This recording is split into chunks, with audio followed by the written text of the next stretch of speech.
नमस्कार दोस्तों, एक और वीडियो के अंदर आपका स्वागत है। इस वीडियो के अंदर हम बात करने वाले हैं, क्या कोई देश है वो नोट छाप करके अपने देश की गरीबी मिटा सकता है या नहीं मिटा सकता। इस बात को समझने के लिए अपन को एक एग्जाम्पल के थ्रू समझना पड़ेगा।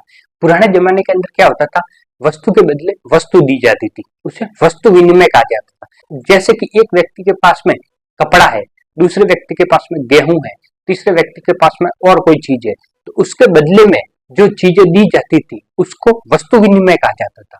ऐसे कि जैसे अपन बचपन में छोटे थे तब अपन भी गेहूं लेकर के जाते थे, तो केले या फल बेचने वाला जो आता था वो अपने को अपन उसको गेहूं देते थे या चावल देते थे, वो अपने को फल देता था। ये होता वस्तु विनिमय।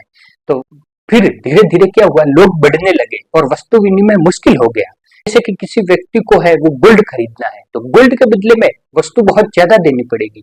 जैसे कि किसान है, उसको खरीदना है तो उस किसान को 50 या 100 बोरी गेहूं की देनी पड़ेगी, चावल की देनी पड़ेगी, तब वह वो गोल्ड आएगा। उतनी बोरी गेहूं या चावल को ले जाना दुकान पर और वहां पर रखना, तब उस व्यापारी के लिए भी उसको रखना मुश्किल हो जाएगा। तब उसका लोगों ने सॉल्यूशन ये निकाला कि जो किसान था उसने एक चिट्ठी लिख करके दे दी सेठ जी को, मेरे को इतना गोल्ड चाहिए, मेरे घर पर इसके बदले में 100 बोरी गेहूं पड़े हैं, आपको जब चाहिए तब ले जाना, अभी मेरे को आप गोल्ड दे दो।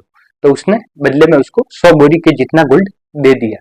अब उस व्यक्ति को जो गोल्ड बेचने वाला है उसको जरूरत पड़ेगी तब 100 बोरी लेने आ जाएगा। उसको किसी और व्यापारी से जरूरत पड़ी, कोई और खरीदना है, तो उसने वो चिट्ठी दूसरे को पकड़ा दी कि मेरे उस किसान के घर पर 100 बोरी गेहूं पड़े हैं, आपको जब चाहिए तब ले जाना, उसके बदले में मेरे को ये माल चाहिए।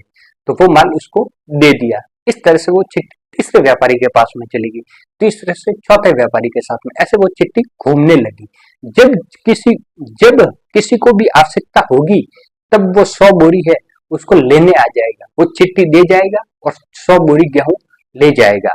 इस तरह से जो चिट्ठी घूम रही थी इसने ही धीरे धीरे क्या है, नोट का रूप ले लिया और सरकार ने उसको लीगलाइज कर दिया। तो इस तरह से करेंसी है वो वजूद के अंदर आएगी। अब अगर किसान ने 100 बोरी की जगह 200 बोरी लिख दिया होता कि मेरे को 200 बोरी का गोल्ड दीजिए, मेरे घर पर पड़ी है, तो वो गोल्ड है 200 बोरी का दे देता। फिर उसको 200 बोरी गेहूं लेने के लिए आता, तब उसको नहीं मिलता, तब उस चिट्ठी की वैल्यू है वो जीरो हो जाती, उसकी कोई वैलिडिटी नहीं रहती।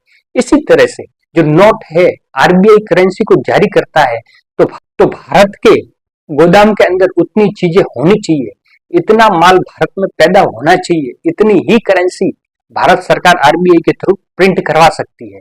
तो ये इस तरह से, नहीं तो क्या है, लोगों के पास में पैसा ज्यादा आ जाएगा, चीजें बढ़ जाएगी, महंगाई बढ़ जाएगी। एक देश था वेनेजुएला, उसने किया था, अपनी करेंसी को प्रिंट करके लोगों के अंदर बांट दिया। तो चीजें तो लिमिटेड थी और लोगों के पास में पैसा एक्स्ट्रा आ गया था, उसको खरीदने के लिए रेट बढ़ गई।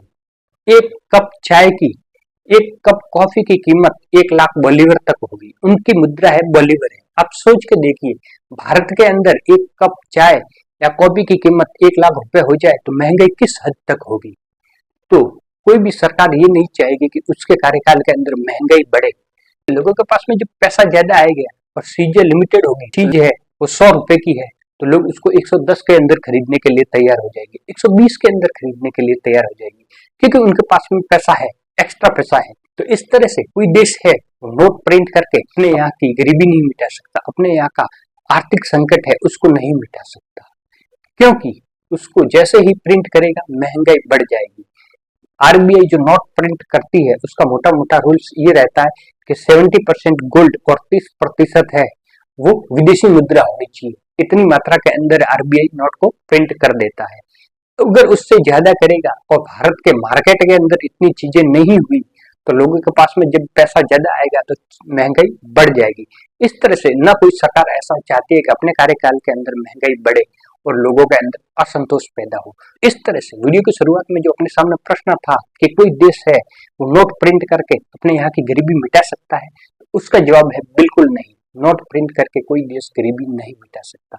गरीबी मिटाने के लिए देश के अंदर चीजों को पैदा करना पड़ेगा, तभी है वो देश आगे बढ़ सकता है और अपने गरीबी मिटा सकता है।